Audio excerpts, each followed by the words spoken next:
Hello दोस्तों, welcome to Pathfinder for NET JRF channel पर। तो दोस्तों, हमारी 5 मिनट कॉन्सेप्ट क्लियर सीरीज में आपका स्वागत है।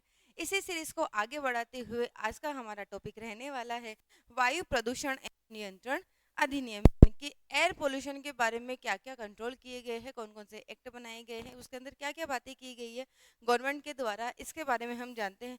सबसे पहले तो अगर ईयर की बात करें तो 1981 में वायु प्रदूषण एवं नियंत्रण अधिनियम को लाया गया। इसी के समान हमारी जो सीरीज थी उसमें सबसे पहले हम बात करें पाथफाइंडर लर्निंग ऐप के ऊपर। आपके लिए ये सारे कोर्स अवेलेबल है, जिसमें नेट जीआरए प्लस सेट का कोर्स है, असिस्टेंट प्रोफेसर का कोर्स है, लैब असिस्टेंट का कोर्स है, साथ में आपका स्कूल व्याख्याता का भी कोर्स प्रोवाइड किया जाएगा, जो आपका ज्योग्राफी सब्जेक्ट के लिए यहाँ पर रहने वाला है। यहाँ पर इन कोर्सेज की आपको ऑनलाइन प्लस ऑफलाइन दोनों मोड में आपको क्लासेस दी जाएगी।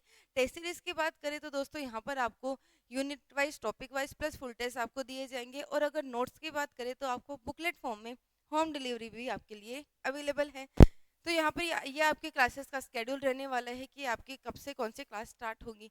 तो ये आपके लिए नेट जीआरएफ और प्लस सेट का यहाँ पर ये क्लासेस का स्केड्यूल है, जिसमें आपके पेपर 1 की क्लासेस होगी और आपकी ज्योग्राफी की क्लासेस भी यहाँ पर प्रोवाइड की जाएगी, और डेली टेस्ट यहाँ पर आपके लिए रखा जाएगा, जो कि आपको दिख रहा है।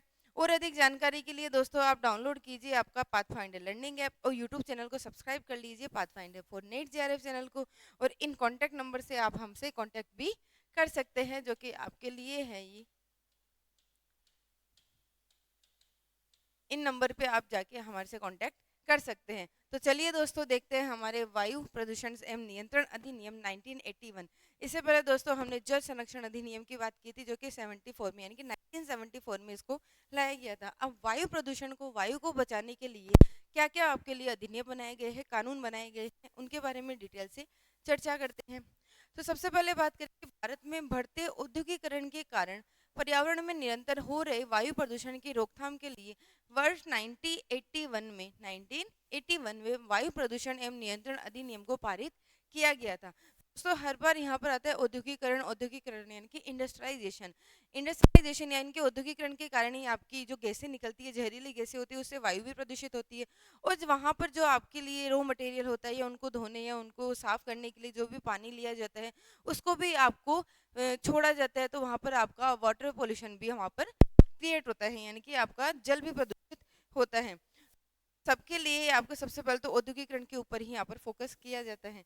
इसमें इस अधिनियम में मुख्यतः मोटर गाड़ियों, कारखानों से निकलने वाले धुएं, गंदगी का स्तर निर्धारित करने तथा उसे नियंत्रित करने का प्रावधान यहाँ पर किया गया था। 1987 में इस अधिनियम में शोर प्रदूषण को भी शामिल किया, यानी कि आपके ध्वनि प्रदूषण को भी इसमें शामिल कर लिया गया। 1981 में तो दोस्तों आपके लिए ये वायु प्रदूषण एवं नियंत्रण अधिनियम था, लेकिन 1987 में यहाँ पर आपके लिए ध्वनि प्रदूषण यानी कि शोर प्रदूषण को भी इसमें शामिल कर लिया गया। तो सीधा सीधा क्वेश्चन पूछा जा सकता है दोस्तों, ध्वनि प्रदूषण को वायु प्रदूषण में कब शामिल किया गया, यानी कि अधिनियम में कब शामिल किया गया। तो 1987 में वायु प्रदूषण एवं नियंत्रण अधिनियम में ध्वनि प्रदूषण को भी शामिल किया गया था। केंद्रीय प्रदूषण नियंत्रण बोर्ड यानी कि CPCB, central pollution control board को वायु प्रदूषण अधिनियम लागू करने का अधिकार है।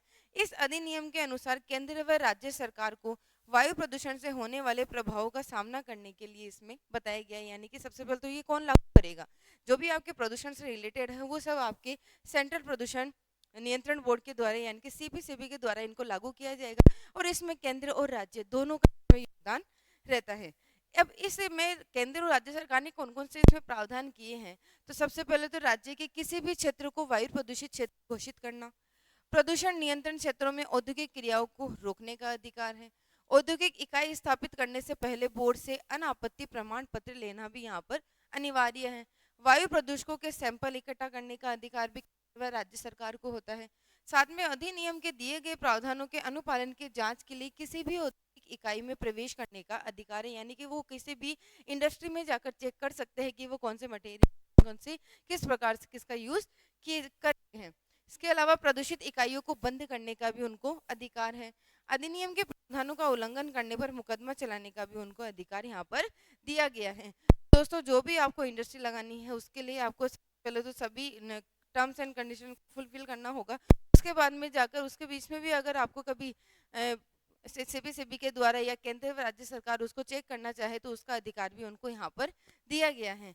तो दोस्तों ये थी हमारी 5 मिनट वायु प्रदूषण एवं नियंत्रण अधिनियम 1981 की सीरीज।